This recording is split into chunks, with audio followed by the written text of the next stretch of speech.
Hi, everyone. My name is Dan. I'm happy to introduce Pastor Mary here today, who will be sharing her experiences at University Lutheran. And for our stewardship campaign, where our theme is Called to Serve, she'll be sharing about how she has been called to serve at University Lutheran. So first, Pastor Mary, could you please introduce yourself and tell about how you first came to University Lutheran? Hi, everybody. My name is Mary Chan. I'm a ELCA pastor, ordained 24 years. But now I retired, but I come back to my former parish in Southwest Brooklyn called the St. Jacobi Evangelical Lutheran Church. It was originally a German church, 130 some years, but no more German over there. I'm the only non-German Lutheran pastors, female pastors over there.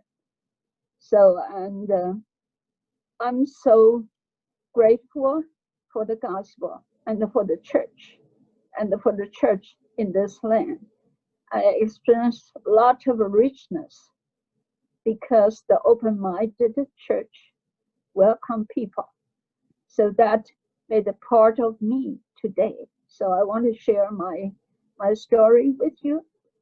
And my parents, all very faithful Lutheran, and also inculcated by the missionaries.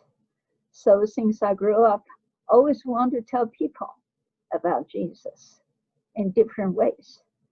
And so I've been in USA 30 plus years. So, and I enjoy my doing. I'm one of the real because I'm not only doing the church, that means the parish ministry. At the same time, I'm doing a lot of others, like the hospital ministry, and also outreach to students and to the unbelievers and the immigrants and refugees. So that's a lot, right? So I love students and I love teaching. I love education. This is who I am. So I just love to share with you my passion, even I retired. But we are focused on the metropolitan New York area, about 500,000 Fuzhounese Chinese. So, and we're going to target in that group to outreach for Jesus Christ at the Lutheran setting. That's where I am now. But I'm so happy to come back to UniLu, see how much we can do together, witness for Christ at the UniLu. Thank you. Thank you. And another question is, in your time at University Lutheran, how have you been called to serve, in particularly for immigrants? And one day, I guess, the pastor Mark, he was a pastor, he invited me. He said, Mary, how about you come to our annual council meeting? We had our council meeting retreat at the church. I said, what's it about? I'm not your council member. He said, come to share with us about your AIDS ministry. Those were the days, it's about the year of 1995. I was chaplain at the Bita. It's the Hebrew word that means lean on God. That's the only AIDS institution, those were the days, belonged to Lutheran. But I was assistant there, as assistant chaplain there, to help those people. And because of that reason, Pastor Mark asked me to come to share with the council member. During the year, they start their goal to do. They are still worship that time. And for that reason, I come first time to meet the people, about 10 or some more, at your church. So we talk about what I was doing at the Beta. How do I do pastoral care to serve the people so vulnerable in AIDS affected patients, and how do I serve them? And that's my first a very challenging hall, and sent by my bishop. Those were the days. Because that reason, after my presentation about the AIDS impacted, HIV impacted people, and I know that those were the days around the UPenn or Drexel area, all this whole block, a lot of people, they impact by the HIV positive and the AIDS. And so you need to, those days, they want to do AIDS ministry. How do I want to serve? So I share what I can at the conference. So the last point after I finish, I say, hey, Pastor, as a counselor, you just think about AIDS ministry, HIV positive impacted people in your area, but you're missing one group. They ask me, what are we missing? I said, Chinese scholars.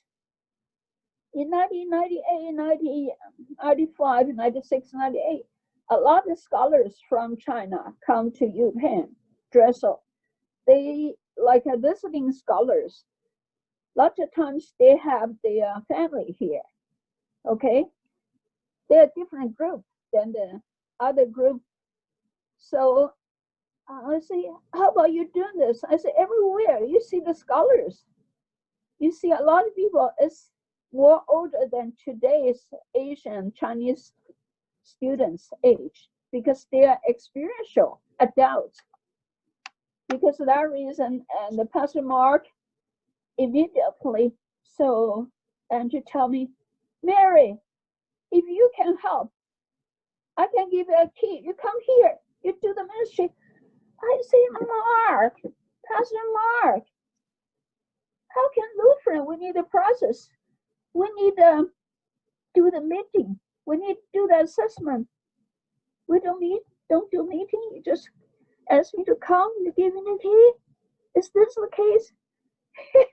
He said yes. From that invitation, I know I love all my people speak our own language. I want to, like St. Paul says, I'd rather to die for my people, divided from Jesus Christ. I want to proclaiming gospel to them. Now this is the chance I thought about. I said, okay, Mark. So I pondered around, then I didn't stop. I started to outreach because I know I love young people. Before this, I know a lot of people, regardless they're scholar or not. Younger people from undergraduate, from the nearby, Philadelphia, a lot of colleges around by UPenn and Drexel. And so undergraduate, graduate school, I have a lot of friends, their children. So from there, I started. So, I started is to building up the relationship, to let people know you. So I just make friends with these people. How? By word of mouth, invite them. So first, set up the time with Unilu, how we're going to use the sanctuary, how we're going to use the fellowship hall, how we're going to use your kitchen, how you're going to support this ministry, because I'm not called as a pastor there. So there are a lot of administrative things setting up. They're setting up a lot of things. At last, they gave me the key. So I just basically let you know what I do, what I did. First, I grew up the people coming with focus is going to Bible study to know what I believe, why I want to help them. Second, I treat them delicious food every Sunday. People leave their home, particularly for youngsters. They don't have good food. Because I visit a lot. One graduate school student, I visited her once at her apartment, dormitory. I said, what do you eat? She said, oh, I eat noodle. I said, show me your noodle. She put a huge pot like this. I said, open it, open. Oh my God, it's a pot of noodle, Chinese noodle. I said, how can you put a noodle in a whole pot in your refrigerator? He said, in that way, I can scoop one scoop. That's my one meal. I say, lady, do you know the pot of noodle, soak in water, become days and nights, then got more noodles. Oh, that's not the way you're going to feed yourself. He said, I never cook by myself. So I know they hunger for love, care, and good food. So I sometimes bring them to Chinatown to eat. But that's not enough. Every Sunday at 6 in the morning, I cook good food, usually bake enough for 30 plus people, 30, 40 people. So I cook a few hours and put everything in the rice and put in my car, ask my two daughters to help me. One is in high school, one is undergraduate. No, one's college. Yes, college. So we drove all the way from Northeast Philadelphia to Unilu. Fortunately, Unilu had a little parking lot, right? I parked there. They helped me to pull those heavy.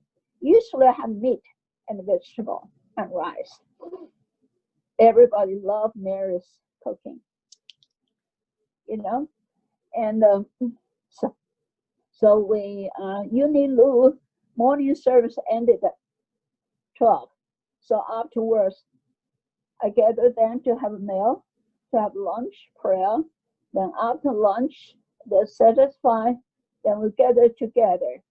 We switch, have games, have social time to get to know each other. We have different variation for the content.